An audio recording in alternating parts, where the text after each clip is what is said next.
गया। और यहां मैं आपसे निवेदन करूंगा, अच्छा उसी के जीवन में होता है जो सबके लिए अच्छे की कामना करता है। आप मन में बैर भाव रखकर और आगे बढ़ने का प्रयास करिएगा तो भ्रम में न जीजिए।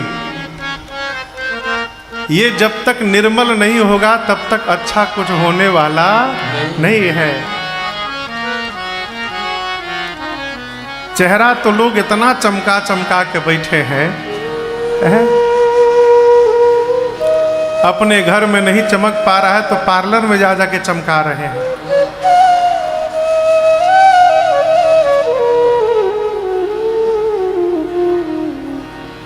सरकार, पहले हमसे लोग पूछते थे, जब घरों में जाते थे तो पूछते थे कि महाराज कौन फेशियल आप करत हैं। हाँ, और हम सत्य बतावें, हम आपको आज तक केवल 1.5 बार फेशियल किए हैं। हाँ, 2 बार नहीं हो पाया, 1.5 बार। पहली बार तब किए जब हमारे देखौकी रहे।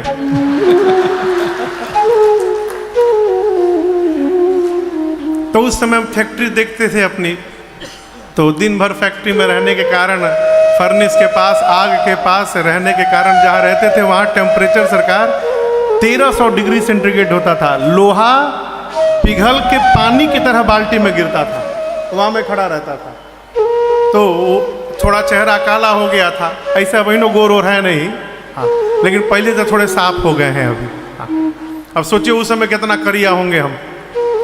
तो बाबूजी बोले तनी साफ हो कल आवो तालो देखे खातिर। तो पहली बार सरकार देखौकी के दिन, जिस दिन एंगेजमेंट था उस दिन फेशियल कराया। और दूसरी बार जो आधा रह गया वो हमारे ब्याहे के दिन के रहे, एकदम टाइम नहीं मिल पाया। तो बाथरूम में घुस के अपने रगड़ रहे थे मुंह। अभी आधे रगड़ पाए थे तब तक बाबूजी बाहर एकदम फायर, रगड़ ले आजूबे रगड़ ले, फिर ते ही जाइए भी आकर हम ना जाए। तो आधे में धो धा के निकल गए। चेहरे को तो सब चमका रहे हैं माई बाप, मन कौन कितना चमका कर बैठा हुआ है ये सोचने का विषय है। और याद रखिएगा, चेहरा चमक गया, यदि मन साफ नहीं हुआ तो इस चेहरे के साफ होने से कुछ होने वाला नहीं है। मन निर्मल होगा तो दूसरे का उत्साह में जीव स्वयं उत्साह में आ जाएगा। और यही देवत्व प्रदान करता है। देखिए देवत्व क्या है, हमारा आचार विचार व्यवहार तीनों यदि सामान्य मनुष्य से उपरति प्राप्त कर चुका है तो हम देवत्व के कोटि में प्रवेश कर चुके हैं। गलत नहीं बोल रहा, हम दूसरे के उत्साह को देखकर उत्साहित हो रहे हैं, ये देवत्व है। हम दूसरे के विकास में सहभागी बन रहे हैं, ये देवत्व है।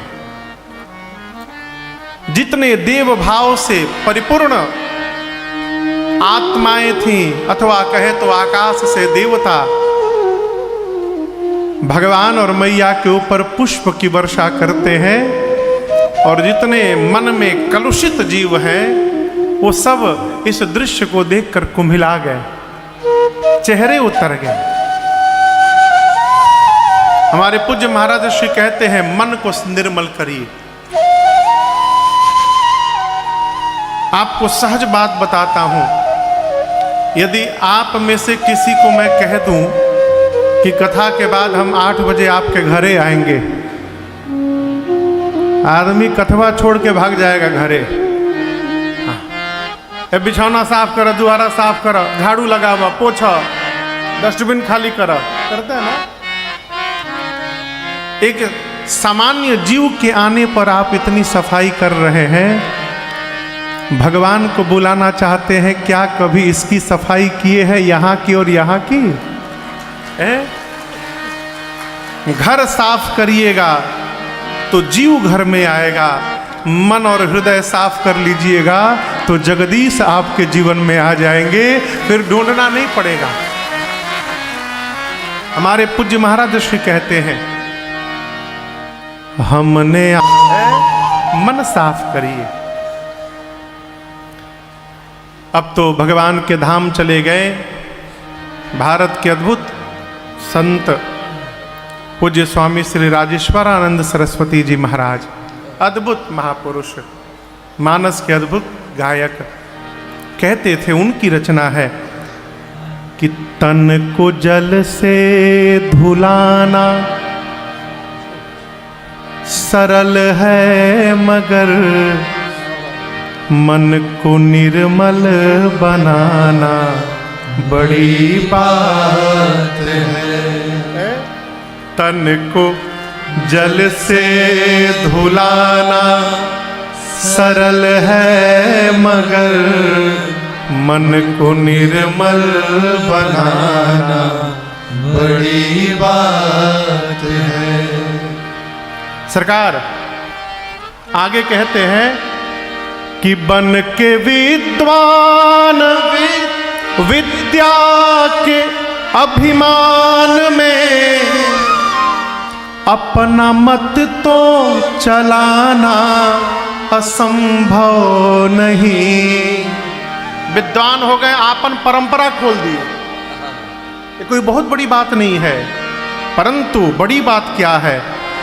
पूर्ण संयम सहित, पूरे संयम सहित धर्म की राह पर जिंदगी को चलाना बड़ी बात है। जिंदगी को चलाना बड़ी बात है। मन निर्मल हो जाए। माँ ने भगवान के गले में जयमाल पहनाया, सखियां मंगल गान करने लगी, न्योछावरी लुटाने लगी, देहि निछावरी बित्त बिसारी। परसों देखे ना, सरकार से मैंने कहा, सरकार एक नोट केवल दे दीजिए। सरकार आए, झोंपा भर उठा के लुटा दिए। ये क्या है? बित्त बिसारी। गोस्वामी जी कहते हैं, माँ जयमाल के बाद जाकर अपनी मैया सुनैना जी के निकट खड़ी हो गई। भगवान के गले में जयमाल देखकर राजा सब तिलमिला उठे। गोस्वामी जी कहते हैं, जहां तहां उठी उठी पहिरी सनाह भागे, जहां तहां गाल बजावन लागे। एक राजा यहां से उठकर दूसरे राजा के पास वहां जाकर बोला, ये क्या हो रहा है भाई साहब? है, हम लोग के रहते कन्या छोटा बालक लेके जा रहा है, बताइए। हम लोग खड़े हैं यहाँ पर। जहां तहां राजा गाल बजाने लगे। एक राजा कहता, पकड़ लो दोनों बच्चों को, बंदी बना लो। एक ने कहा, ठीक बोले, हम लोग के रहते कन्या कोई और लेकर जाएगा और हम बर्दाश्त कर पाएंगे?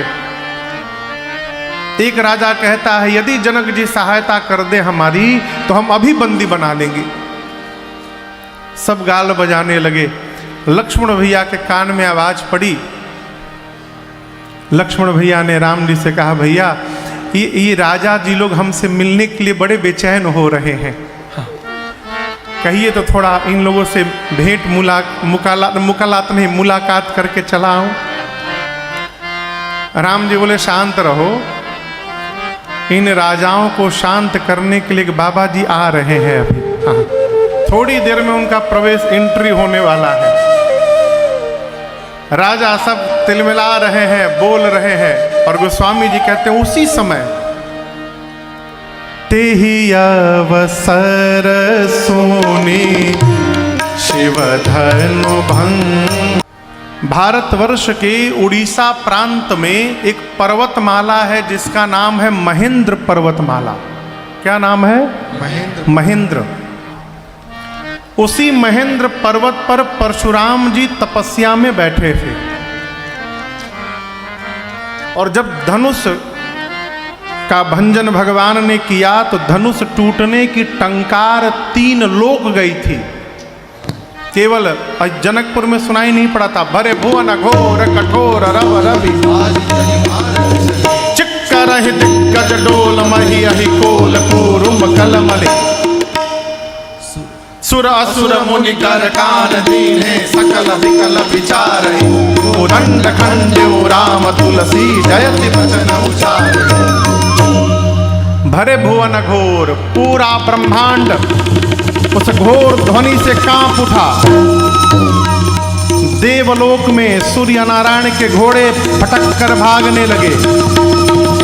पाताल लोक में शेष दिगपाल सब कलमला उठे। वराह धरती पर मुनिनो असुर नर सबने कान बंद कर लिया। ये ध्वनि कैसी गूंजी है? ये ध्वनि महेंद्र पर्वत पर तपस्या में बैठे परशुराम जी के भी कानों में गूंजी और जैसे टंकार सुनाई पड़ी, परशुराम जी ये समझते विलंब नहीं लगाए कि ये पिनाक के टूटने की ध्वनि आई है। पूरा क्रोध भभक उठा उनका। अब आप ये सोचेंगे कि पिनाक टूटने से परशुराम जी काहे आवेश में आ गए? तो ये जो पिनाक धनुष था भगवान शंकर का, ये धनुष परशुराम जी ही जनक जी के पास सुरक्षित रखवाए थे। परशुराम जी के पास 2-2 धनुष थे। देखिए उस समय पूरे धरती पर कहें तो पूरे ब्रह्मांड में 3 प्रमुख धनुष थे। कितने धनुष थे? 3। एक धनुष शंकर जी का, एक धनुष श्री हरि जी का और तीसरा धनुष मेरे भगवान श्री राम जी का। राम जी के धनुष का नाम है सारंग। क्या नाम है? सारंग। शंकर जी के धनुष का नाम है पिनाक। क्या नाम है? पिनाक। और भगवान श्री हरि के धनुष का नाम है अजगौ। क्या नाम है? अजगौ। पिनाक और अजगौ ये दोनों धनुष परशुराम जी के पास थे। अब एक ही व्यक्ति 2-2 धनुष लेके कैसे चलेगा? तो परशुराम जी ने शिव जी वाली धनुष पिनाक को जनक जी के घर में सुरक्षित कराया कि ये मेरी अमानत आप रखिए, जब समय आएगा तो मैं इसे लेकर के जाऊंगा। अब कोई व्यक्ति आपन सामान आपको दाव पर घर में रखने के लिए दे और आप उसके सामान को गिरवी रख देंगे, दांव पे लगा देंगे? ऐसा तो नहीं करेंगे ना। परशुराम जी सुने, अरे ये तो पिनाक के टूटने की ध्वनि है, ये कैसे टूट गया? क्रोध में आ गए और उसी क्रोध की अवस्था में मिथिला जनकपुर में पहुंचे हैं। गोस्वामी जी पर स्वरूप का वर्णन करते हैं। गौर शरीर भूति भल राजा। गोरा शरीर, शरीर पर भस्म का लेपन हुआ है। और ललाट कैसा है? भाल विशाल त्रिपुंड विशाल ललाट है। जिसका ललाट जितना बड़ा है वो उतना भाग्यशाली है। हाँ। बाल उड़ने के बाद नहीं, पहले। अब पंडित जी का तो यहां से लेके यहां तक ललाटे ललाट है सब। और विशाल ललाट हो तो वो दिखाई भी देना चाहिए। ऐसा इसको बाल को व्यवस्थित रखा जाए कि ललाट स्पष्ट दिखाई पड़े। भाल विशाल, उस पर त्रिपुंड शोभायमान है। आज एक हमसे लोग आए गवाही लेने के लिए। बोले महाराज ये त्रिपुंड मैं लगाता हूं, घर से दबाव आ रहा है कि त्रिपुंड लगाना बंद करो। कहे जब ले त्रिपुंड लगेब तहिया तहिया ले बियाह तरना हुई।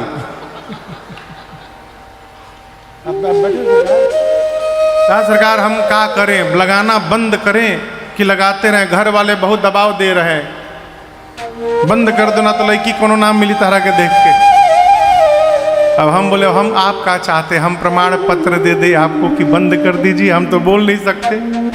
अब आप देख लो, मन करे तो लगावो, ना मन करे तो मत लगावो। हम कैसे बोल दे कि ना बंद कर दीजिए है? अरे कई लोग तो ब्याह के लिए चुटिया कटवा देते हैं। हाँ, है तो चुटिया, ब्याह के दिन पहले चुटिया गायब। परशुराम जी के सिर पर दिव्य ये त्रिपुंड शोभायमान है। कई लोग कहते हैं महाराज क्यों लगाना, तिलक क्यों लगाना है? तिलक हमको गलत कार्य से रोकता है।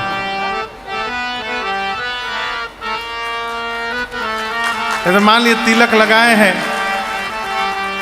और वो स्थान, वो दुकान जहां नहीं जाना चाहिए, जाने का मन यदि हुआ भी तो कस अरे बताओ तिलक लगाए हैं, यदि वहां जाएंगे तो लोग क्या कहेंगे? है रोका ना, ये तिलक रोका ना। चलिए हम और जिद्दी हो गए, अपने मन की बात न सुने, हम दुकान पे पहुंच दी गए, उसके बाद भी न घबराइए, तिलक बचाएगा। वहाँ जो पहले से लोग खड़े हैं दुकान पर, वो तिलक देख के कहेंगे अरे बाबा जी आप यहाँ कहाँ से आ गए हैं, आपके लिए जगह नहीं है, निकलिए यहाँ से।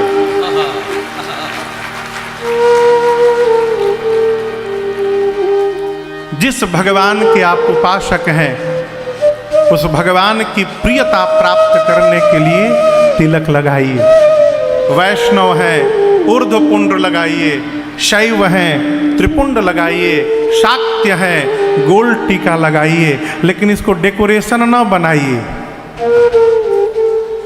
आजकल नई परंपरा चली है, त्रिपुंडो लगा लो, वही में बीच ऊर्ध्व पुंड खींच लो।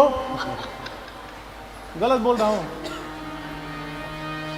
आप देखते होंगे कई लोग त्रिपुंडो लगाए हैं, वही में ऊर्ध्व पुंड खींचे हैं, वो में गोलो मारे हैं। यहाँ पर एगो लाल है, एगो करिया है, एगो पियर है। ई का है वो है?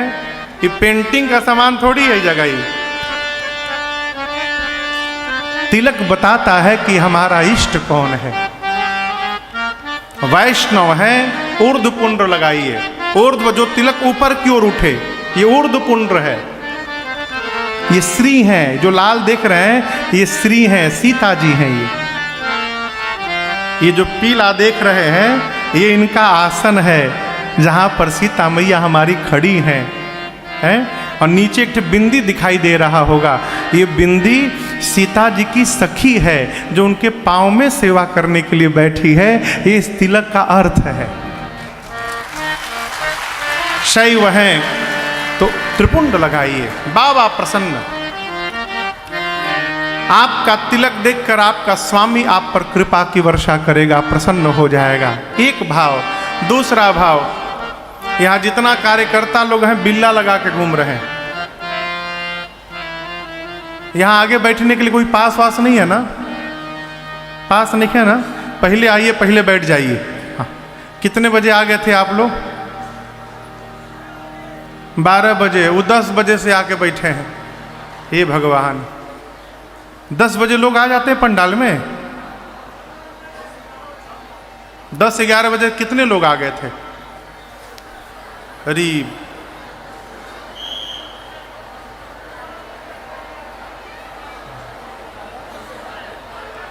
क्षमा करिएगा, बहुत बिठा दिया आप लोग को हम लोग ने। बम बम बाबा है का हो? अच्छा ठीक। हाँ तो क्या कह रहा था मैं? हाँ, दूसरा भाव, यहाँ आने के लिए कोई पास वास तो नहीं है ना? पहले आइए, पहले बैठिए। लेकिन कार्यकर्ता लोग पास लगाए हैं, पास लगाए हैं। तो जो कार्यकर्ता पास लगाए हैं, वहाँ प्रशासन बैरिकेड की है, किसी को आने नहीं दे रही, पूरा भर गया है। लेकिन जिसके पास पास होगा यहाँ बिल्ला, उसको कोई भी प्रशासन के अधिकारी रोकेंगे नहीं। इनके पास पास है तो इनको जाने दो, ये यहीं के लोग हैं, व्यवस्था में लगे हैं। ठीक है ना? तिलक जानते क्या है? ये भगवान के घर का गेट पास है। जब तिलक लगा रहेगा माथे में तो वहाँ भगवान के द्वार पर द्वारपाल आपको रोकने वाला नहीं है। ये देखिए गेट पास लेकर आया है, ये यही का मेंबर है, डायरेक्ट एंट्री है। इसलिए तिलक आवश्यक है। एक और कारण, कई लोग कहते हैं महाराज तिलक लगाएंगे तभी भगत कहलाएंगे। का ऐसा तो नहीं कि हम तिलक नहीं लगाएंगे तो हम भगवान